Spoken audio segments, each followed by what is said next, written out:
Hello po! Kumusta mga Pisces? Salamat po sa mga bagong nag-subscribe, sa mga nag-likes, comment. Maraming salamat po. Nakakataba ng puso kahit na talagang medyo busy. Kaya heto, na-miss ko ang pag-read for Pisces. So, eto na. Pisces, hingi tayo ng what does your soul say? Ano nga ba ang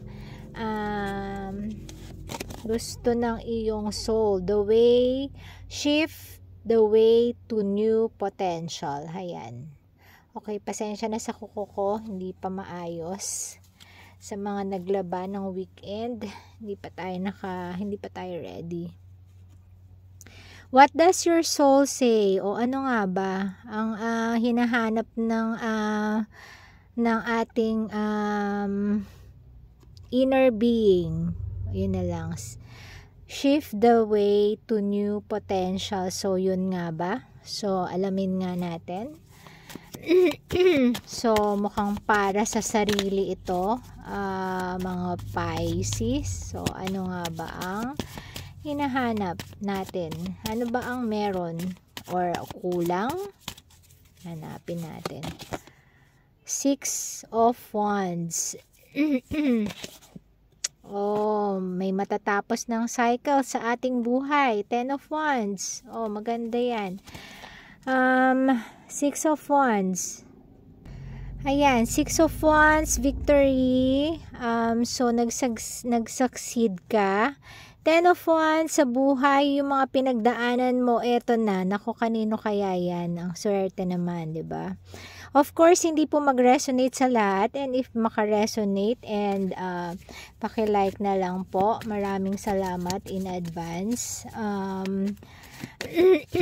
Sa dami po natin, syempre, kung ano po yung nakaka-resonate na lang, kasi baka iba nagtataka, hindi naman para sa kanila yung reading. Ayan, 3 of Cups. So mukhang merong very positive na achieve mo na, Pisces, na masaya ka. Yung talagang masasabi mong galing sa puso mo, yung puso mo nagagalak ka, ganon. Hindi ka lang basta masaya, galak talaga. So ito, may natapos ka ng cycle. Nako, kung ano man yan, ano kaya ang gusto nyo pa bang alamin kung ano ang natapos na yan? 6 of Wands, 10 of Wands, 3 of Cups. What does your soul say? Okay, the way to new potential. So, parang, yes, may na-achieve ka na, may natapos ka na. So, siguro, pakiramdam ko, pwede rin to sa, may mga halimbawa, may mga katatapos lang na halimbawa. Isa sa mga nakikita ko, yung mga nagpaaral ng anak. Ewan ko kung may mga makaka-relate. Yung mga nagpaaral ng anak, hindi simple. Lalo na yung mga single parents dyan. Single mom, single dads, pwede rin. Eto na, natatapos na yung kanilang struggles, and nararamdaman na nila na yung galak na makakatapos na yung mga anak nila, ganon. So kahit ano pa man yung struggles mo sa buhay, pwede rin na nag-aaral ka. Kung nag-aaral ka, eto na, nakagraduate ka na siguro, natapos mo na yung phase na yon. So ready ka na sa bagong bagong chapter ng buhay mo. Ready ka na ulit. Halimbawa, puro books. So ngayon naman, matututo ka na ng ibang skills naman sa trabaho, kung ano man yan. And yung iba siguro, siguro nagtiis ka dahil hindi ka makaalis sa sitwasyon mo. Nagtiis ka ngayon, nakatapos na yung mga anak mo, malalaki na. Pwede ka nang mag-start ng mga kung ano yung gusto mong project sa buhay mo. Or pwede mo pang aralin. Siguro yung mga passion na ang iniisip, hayan, mas maganda nga pala yun. yung mga passion na iniisip, halimbawa sa, ewan ko, napipicture ko, siguro yung iba sa inyo, gusto ng maggumawa ng pots, so mag-aaral ng pottery. Yung iba naman gusto mag-aral na gumawa ng something na ikakatuwa mo na talaga. I mean, kasi meron ka ng time dahil natapos mo na yung mga dati mong chores, yung mga lagi puro needs. Ngayon naman, yung wants mo naman, eto. So, sige, clarify pa natin kung ano pa ba ang baka meron pa tayong mahingi suggestion. Siguro, ano ba itong mga potentials na hindi pa natin naisip or baka nakalimutan na natin dahil sa sobrang dami ng ating responsibilities.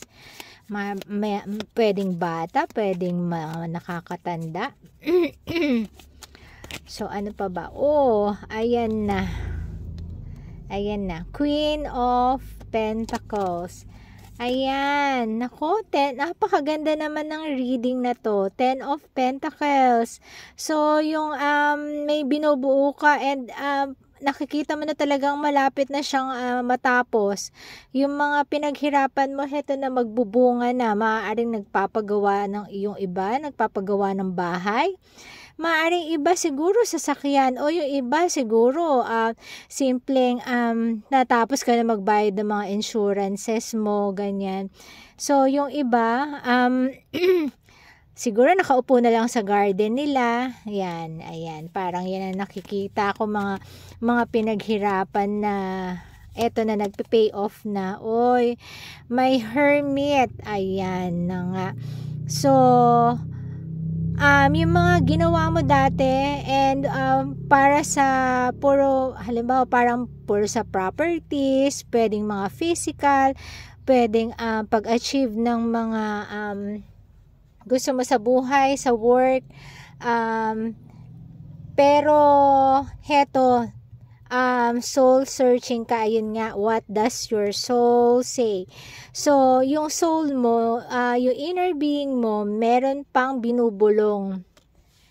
Ganyan talaga ang tao. So wag na i-question, 'di ba? Ganyan talaga ang tao once na may na-achieve na, and then of course gusto pa natin na i-enhance kung ano yung mga gusto natin, 'di ba? Lalo na kung meron na tayong time para isip. Yan, Ace of Wands. Napakaganda po.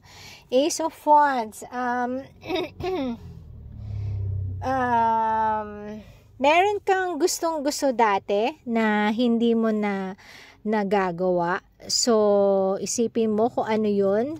Ito siguro yung gusto ng yung kalooban mo talaga. Ito yung very passionate ka sa buhay mo, ito yung gusto mo talaga, pero hindi ka nabigyan ng chance dati kasi kailangan mo mag-provide for the family, and ngayong na-achieve mo na, good for provider ka na. So ang iniisip mo na next ay kung ano yung talagang makakapagpasaya sa'yo.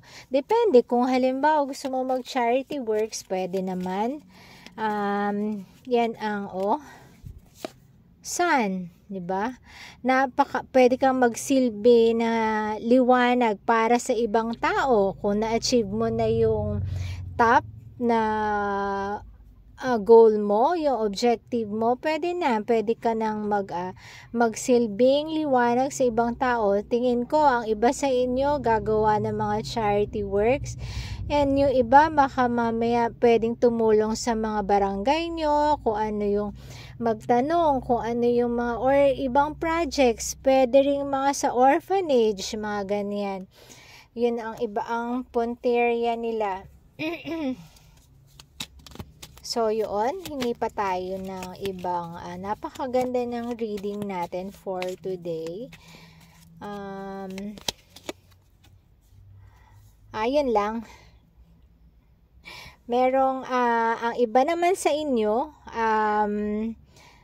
medyo I'm not sure kung sa love life parang wala nang parang hindi na interested. Ganyan, ayan, feeling stuck, parang feeling niya hindi siya successful. O, yun, iba sa inyo. Yung iba sa inyo, yun talaga. Yung iba sa inyo, ang wish fulfillment nila is, tingin ko, tungkol sa puso. Pero, talagang, meron silang past na hindi pa nakakalimutan, hindi makapag-move on. So, ayan, hindi siya makapag-move on. So, yun ang kulang sa kanilang buhay. Ayan, lumabas na naman ang 3 of Cups. Kasama niya si Knight of Pentacles. Sa material world, successful, masaya, pero pagka alone time, naiisip mo na parang kulang ang meron pa something na kulang, may hinahanap ka, may nangyari sa past mo at parang broken hearted ka pa rin, and hanged ka pa rin.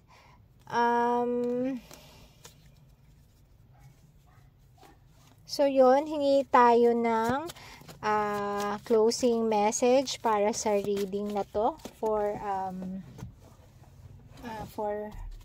Pisces. So yan, pinulot ko yung nahulog. Ito, 3 of Pentacles. Ito, 8 of Swords.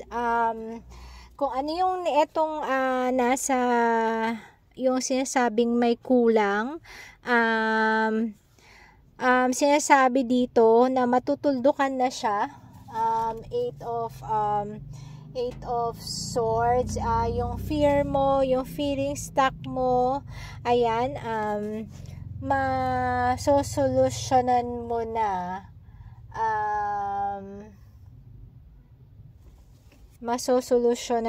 so wag kang mag-alala.